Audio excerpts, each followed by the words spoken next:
વિદ્યાર્થી મિત્રો, આપણે વિચલ સુરેખ સમીકરણ યુગ્મમાં બે સમીકરણ આપેલા હોય અને એનો ઉકેલ મેળવવા માટેની આદેશની રીત ભણી રહ્યા છે. અત્યાર સુધી આપણે સમીકરણ આપેલું હોય અને સીધો ઉકેલ શોધવાનું શીખ્યું. સ્વાધ્યાય 3.3 ની અંદર દાખલા નંબર ત્રીજાથી પ્રશ્ન શરૂ થાય છે. કુટ પ્રશ્ન એટલે શું? વિચલ સુરેખ સમીકરણની અંદર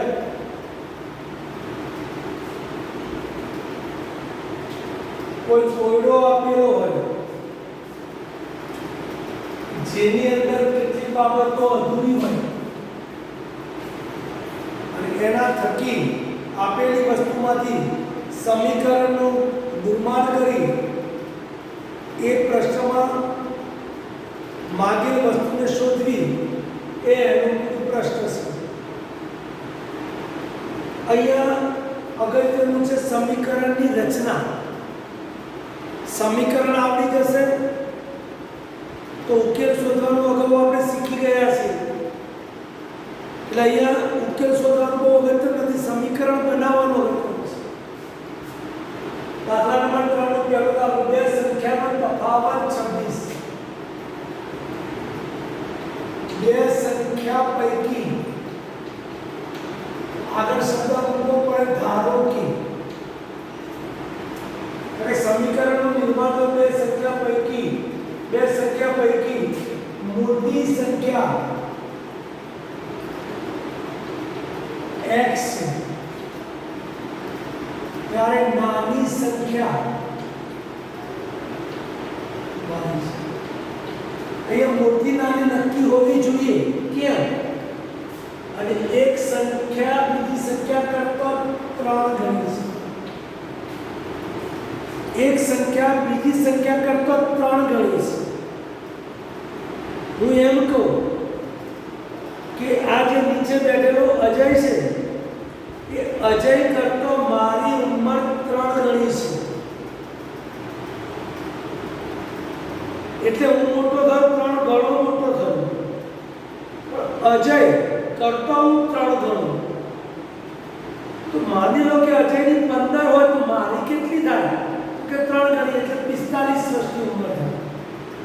હવે અજયની ઉંમર બરાબર મારી ઉંમરને કરવી હોય તો 15 બરાબર 45 એવું લખી શકીએ આપણે કે ના સર? તો અહીંયા શું કરવું પડે? અજયની ઉંમરને આપણે 3 વડે જોડવી પડે. હવે મારી ઉંમર x છે અને અજયની ઉંમર y છે એવું ધાર્યું હોય તો ગુણવાનું કોને થાય? અજયની ઉંમરને આપણે 3 વડે ગુણવું પડે. બહુ ધ્યાનમાં રાખવાનું છે. ચલો, બે સંખ્યાનો તફાવત 26 છે. તફાવત એટલે બાદબાકી. બાદબાકી ધન છે, તફાવત 26 છે. તો મોટામાંથી નાના બાદ કરીએ. મોટી સંખ્યા x, નાની સંખ્યા y બરાબર 26. તફાવત 26 છે, તફાવત ધન છે માટે મોટીમાંથી નાની બાદ કરી x - y બરાબર છે. એક સંખ્યા બીજી સંખ્યા કરતા 3 ગણી છે. 3 ગણો કોણ હતો? હું અજય કરતા 3 ગણો હતો. એટલે મોટો હું થયો. તો જે મોટો છે 3 ગણો છે. એટલે એક સંખ્યા બીજી સંખ્યા કરતા 3 ગણી છે. x અને y આ બે સંખ્યાઓ મૂકી પહેલા વાક્ય લખીએ આપણે. એક સંખ્યા બીજી સંખ્યા કરતો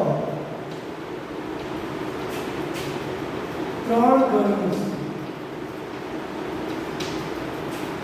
x અને y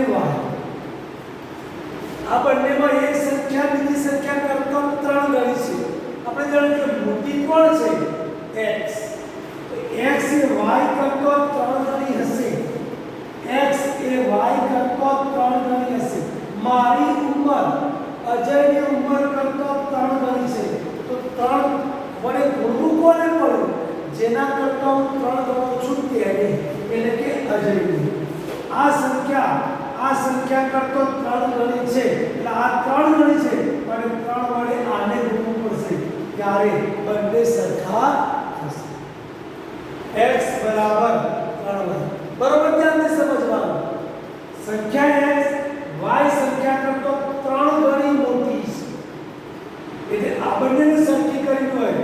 આ તો 3 ગણી મોટી છે તો આને 3 વડે મલ્ટીપ્લાય કરીએ ગુણીએ આના લેવલમાં આવે એટલે કે x બરાબર 3y. માટે x માઈનસ 3y બરાબર 0. આને આ બાજુ આને નંબર. હવે તમારે આદેશ લેવાનો છે તો અહીંયા આદેશ લઈએ x બરાબર 3y માં x નો આદેશ છે. આમ તો એક્ચ્યુઅલી આજે આપેલું કે આદેશ ન લખવું પણ આપણે સમીકરણ સ્વરૂપે દેખાય એટલા માટે મેં લખ્યું અને ફરીથી પાછો એનો આદેશ. હવે આ x બરાબર 3y આમાં મૂકી દઈએ. x માઈનસ y બરાબર 26 માં x બરાબર 3y મૂકો. 3y માઈનસ y બરાબર 26 માટે સજાતીય પદ 3y માંથી y ગયા 2y બરાબર 26 માટે y બરાબર 26 ભાગ્યા 2 ઇઝ ઇક્વલ ટુ 2. એટલે y બરાબર 2. આની અંદર x બરાબર 3y માં y બરાબર 13 મૂકતો માટે x બરાબર 3 ગુણ્યા 13 43 39. x બરાબર 39 y બરાબર 2. તારો ગણવી લઈએ. મોટી સંખ્યા x x બરાબર 39 y બરાબર 2. મોટી સંખ્યા x. એક સંખ્યા બીજી સંખ્યા કરતા 3 ગણી છે. આ એક સંખ્યા આ બીજી સંખ્યા કરતા 3 ગણી છે. 13 ને 3 વડે ગુણો 43 39. એટલે આ સંખ્યા પેલી સંખ્યા કરતો 3 ગણી છે એવું અહીંયા આપણે જોઈ શકીએ છીએ. સમજાય છે? તો છેલ્લે તમારે લખવું પડે આમ મોટી સંખ્યા 39 અને નાની સંખ્યા 13 છે.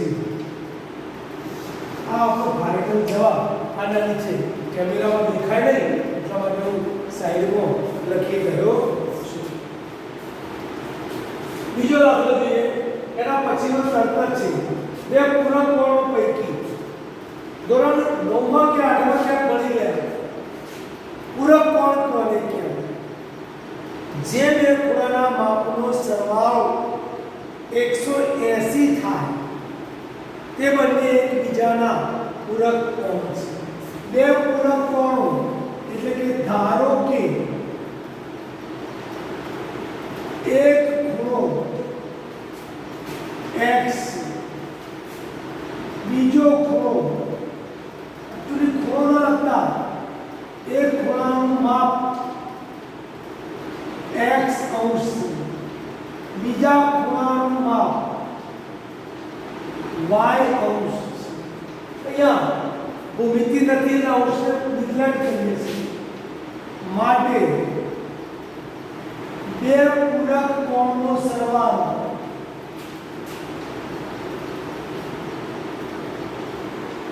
કેટલું થાય 180 માટે x વત્તા y બરાબર 180. આ એક સમીકરણ થશે. પૈકી મોટો ખૂણો નાના ખૂણા કરતો 18 જેટલો મોટો છે. ધારો કે મોટો ખૂણો x ઓટોમેટિક નાનો ખૂણો બરાબર મોટો ખૂણો નાના ખૂણો કરતા 18 મોટો છે. મોટો ખૂણો નાના ખૂણા કરતો 18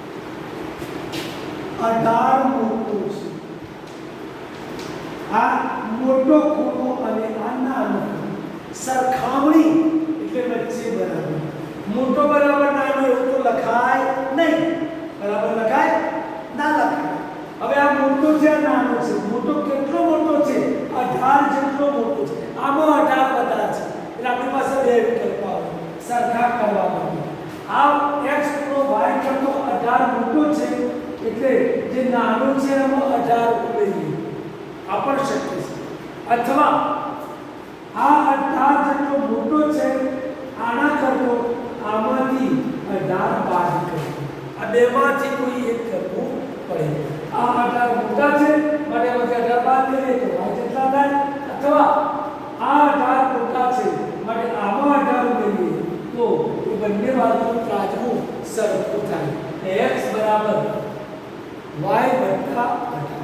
x એ y કરતો 18 મોટા છે, y માં 18 ઉમેરીએ માટે સમીકરણ થઈ ગયું x y બરાબર 18 અને સમીકરણ 1.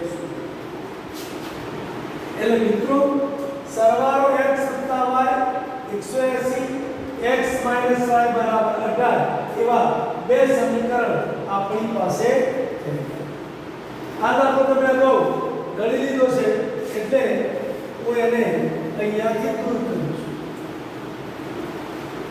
પેલો દાખલો આપણે અહીંયા ગણી શકીએ. બે સમીકરણ આવી રહ્યા x y બરાબર 180 x y બરાબર 18. આ એક નંબર અને આ x બરાબર 18 y માં x નો આદેશ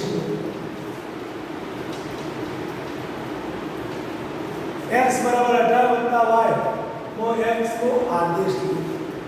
આ x નો આદેશ તો કયા સમીકરણમાં? બીજામાં. હવે x y બરાબર 180 માં x બરાબર 18 y મૂકતો અવેજ કરતો x ની જગ્યાએ 18 y બરાબર 180. સોરી, x ની જગ્યાએ 18 y મૂક્યું પ્લસ y બરાબર 180. આ x ની જગ્યાએ 18 y તો પોતે ખરા જ, પણ હવે અહીંયા y y સજાતીય પદ થયા માટે 18 y y 2y બરાબર 180. 2y કરતા બનાવીએ 180 માઈનસ 18 y બરાબર 180 માંથી 18 ગયા 10 યા 170 170 માંથી આપણે 162 અને 2y બરાબર 162 62 8 70 10 80 માટે y બરાબર 162 ભાગ્યા 2 છે ઉડાડીએ 2 8 16 અને 2 એકા 2 y બરાબર 81. હવે સમીકરણ x બરાબર 18 y બરાબર 81 માટે x બરાબર 18 + 81 y ની જગ્યાએ 81 8 ને 1 9 8 ને 1 માટે x બરાબર 9. એટલે આપણા બે ખૂણા પૂરક કોણ એક ખૂણાનું માપ 99 અને બીજા ખૂણાનું માપ 81. તારો મેળવવો હોય તો જરા જોઈ લેવાનું 9 ને 10 શું લીધી 1 9 ને 10 8 180. આ બંને ખૂણાનો સરવાળો 180 થવો જોઈએ. બંને પરસ્પર એકબીજાના પૂરક કોણ છે. બીજું બંનેની બાદબાકી કરીએ 9 માંથી 1 જાય તો 8 9 માંથી 8 જાય તો 1 18 બંનેનો તફાવત 18 છે. એટલે આપણો દાખલો જવાબ સાચો છે એ આપણને પાછળ જોયા વગર પણ ખબર પડી જાય. એના પછીનો તરત જ એક દાખલો છે, એ પણ ખૂબ પ્રશ્ન છે. મેં આખી રકમ નથી લખી, પરંતુ છે કે એક ક્રિકેટ ટીમના કોચ છે તે 7 બેટ અને 6 દડા ખરીદે છે અને એના કુલ રૂપિયા 3800 ચૂકવે છે. પછી પાછો થોડા દિવસ પછી 3 બેટ અને 5 દડા ખરીદે છે, એના કુલ રૂપિયા 1750 ચૂકવે છે. તો પ્રશ્ન એ છે કે એક બેટની અને એક દડાની કિંમત શોધો. મિત્રો એ 7 બેટ છે અને 6 દડા છે. 7 બેટ એ 7 બેટનો નંગ છે. એક બેટના પૈસા કેટલા એ આપણે ધારવું પડે. તો લખીએ કે ધારો કે એક બેટની કિંમત x રૂપિયા, એક દડાની કિંમત y રૂપિયા છે. મિત્રો આપણે પેન લાવીએ 10 રૂપિયાની, એવી 5 પેનો ખરીદીએ તો 10 ગુણ્યા 5 કરીએ, 10 પંચું 50. એવા એક બેટની કિંમત x રૂપિયા, તો 7 બેટની કિંમત કેટલી? માટે 7 બેટની કિંમત 7x રૂપિયા. 7 બેટની કિંમત 7x રૂપિયા. એ જ રીતે 6 દડાની કિંમત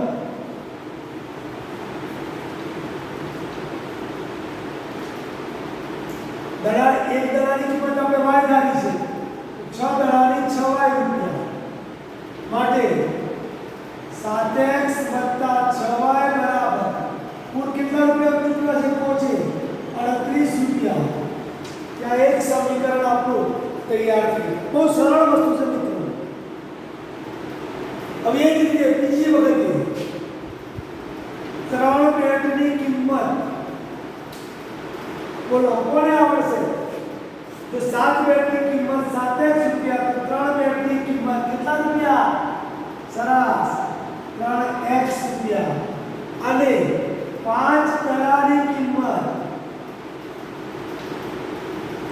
બોલો કેટલા રૂપિયા? તો 5 દડા 5y. માટે સમીકરણ શું થાય? 3x + 5y બરાબર 1750 રૂપિયા. સમીકરણ 2. હવે આ બે સમીકરણમાંથી કોઈ એકમાંથી કરતા બનાવીએ. ચલો 3x + 5y બરાબર 1750 મો x નો આદેશ લેવો. હવે આ બધી પ્રક્રિયા આગળ આવી ગઈ છે એટલે તમને આવડવું જોઈએ. x નો આદેશ લેવો છે એટલે 3x આ બાજુ 1750 - 5y. x નો આદેશ 3x કરતા હવે x કરતા 1750 - 5y ભાગ્યા 3 નીચે 3 જશે. x બરાબર 1750 - 5y ભાગ્યા 3. હવે તમે આમાં કરતા બનાવ્યું તો સમીકરણ 7x + 6y બરાબર 3800 મો x બરાબર 1750 - 5y ભાગ્યા 3 મૂકતો x ની જગ્યાએ મૂકવાનું છે 7 કૌંસમાં 1750 - 5y ભાગ્યા 3 વત્તા આ x ની જગ્યાએ કૌંસમાં મૂકવાનું પાછા 6y તો ખરા બરાબર 38. ચલો 7 ને અંદર 0 * 7 0 7 × 35 3 70 49 50 51 52 ભાગ્યા 5 एक साथ 7 ने 5 12,250 ફરીથી ચેક કરી લેજો 7 5 35 સીધી 3 સીધી સીધી 49 ને 3 50 51 52 5 एक साथ 7 ने 5 5 माइनस 7 पंचू 35 वाय बाकीना क्या 3 वत्ता 6y बराबर 38 3 નો લસા ડાયરેક્ટ કરું છું અહીંયા અહીં 3 વડે ગુણ એટલે ઉડી જાય 12250 માઈનસ 35y વત્તા 3 વડે અહીંયા ગુણ 46 18y बराबर 3 वडे गुणाશે 0 0 48 24 तो 24 નું દી ગણી 2 43 9 10 11400 મિત્રો 35 માઈનસ 18 પ્લસ છે તો 35 માંથી 18 બાદ કરી નાખીએ એટલે માઈનસ 17y 8 7 15 500 નું દી ગણી 2 1 2 ને 3 माइनस 17y बराबर 11400 माइनस 12250 साइड એટલે પ્લસ માં થઈ ગયા માઈનસ 12250 માઈનસ 11400 મેનો 5 ના 5 10 તો લીધો 12 થઈ ગયા 12 માંથી 4 ગયા તો 8 0 0 850 17 माइनस 17y बराबर माइनस 850 कारण के मोटा છે 12250 માટે डायरेक्टली આપણે માટે કરતા રહેવાનું y બરાબર માઈનસ 850 ભાગ્યા માઈનસ 17 માટે y બરાબર માઈનસ માઈનસ પ્લસ 17 85 y બરાબર 50 y બરાબર 50 તો y કોની કિંમત છે y एक दरार की कीमत तो मित्रों एक दरार की कीमत थई 50 रुपया હવે એક સમીકરણમાં મૂકી દઈએ x બરાબર 1750 માઈનસ 550 ભાગ્યા 3 y ની જગ્યાએ 50 મૂકતા લખવાનું y બરાબર 50 મૂકતા માટે x બરાબર 1750 માઈનસ 5 250 ભાગ્યા 3 0 0 5 1500 ભાગ્યા 3 1500 ભાગ્યા 3 બરાબર 500 x બરાબર 500 તો મિત્રો x કોણ છે એક બેન્ડની કિંમત 500 રૂપિયા છેલ્લે ફાઇનલ જવાબ લખવાનો આમ એક બેટની કિંમત 500 રૂપિયા અને એક દડાની કિંમત 50 રૂપિયા થાય આવું લખીએ એનો પણ પરીક્ષાની અંદર અડધો માર્ક હોય છે એટલે તમારે લખવું જરૂરી છે